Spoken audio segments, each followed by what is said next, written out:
है ना। तो ये आत्मा ब्रह्म है, जब ये शरीर अलग और ये आत्मा अलग है, दोनों चीजें अलग अलग है, और इसमें जो आत्मा है वो आत्मा ब्रह्म है। और जो मैं हूं, मैं आत्मा हूं, मैं शरीर नहीं हूं। ये आज तक हमने बहुत बार सत्संग में समझ चुके हैं कि मैं जो हूं, मैं शरीर नहीं हूं, मैं आत्मा हूं। तो जो मैं आत्मा हूं और वो जो आत्मा है वो ब्रह्म है। आत्मा क्या है? सर्वत्र व्याप्त जो ब्रह्म है वो आत्मा ब्रह्म है, और ब्रह्म आत्मा है। क्या समझे? श्रीमद् भागवत में यही उपदेश दिया गया है। यही जो वेदांत का जो सर्व वेदांत सिद्धांत सार है, वही श्रीमद् भागवत का निष्कर्ष है। श्रीमद् भागवत में यही बात बताई सुखदेव जी ने, कहते अहम ब्रह्म परम नामम, अहम ब्रह्म, मैं ब्रह्म परम नाम ब्रह्म हूं। अब ब्रह्म अहम, समझ गए? जैसे घटाकाश महाकाश है और महाकाश घटाकाश है, समझ गए? ऐसी एकता।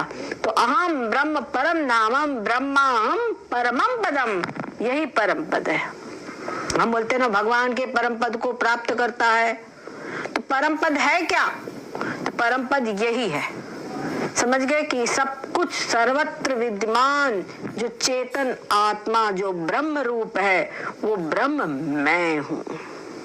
और जो वो ब्रह्म मैं हूं, तो मुझ में जन्म कहाँ, मुझ में मृत्यु कहाँ, मुझ में सुख होना दुख होना कहाँ। और जब मुझ में जन्म नहीं, तो मेरे कोई रिश्तेदार, मेरे पुत्र, मेरी पति, मेरी बहन, मेरी माँ, मेरे सारी रिश्तेदारी आत्मा के साथ कुछ भी नहीं है। शरीर के नाते सारे नाते हैं, आत्मा के नाते कुछ भी नहीं है।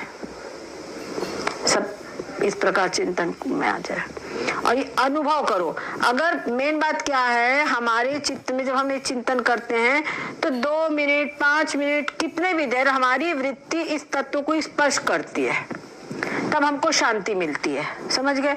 ये जो शांति हमको मिलती है, क्या समझे?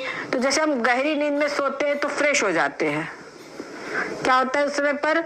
वह यही जो आत्मा का आनंद है वो हमको अविद्या के पर्दे में से मिलता है, तो उससे हम फ्रेश हो जाते हैं। और वही आत्मा, ये जो हम चिंतन करते हैं, इस चिंतन में वही आत्मा का आनंद डायरेक्ट मिलता है। जब ये फील कर लिया कि मैं ही ब्रह्म हूँ, 1 क्षण 2 क्षण 5 मिनट 10 मिनट जितनी देर भी ये चिंतन हो जाए, तो जितनी आपको नींद के अंदर में से नींद से शरीर की थकान दूर होगी।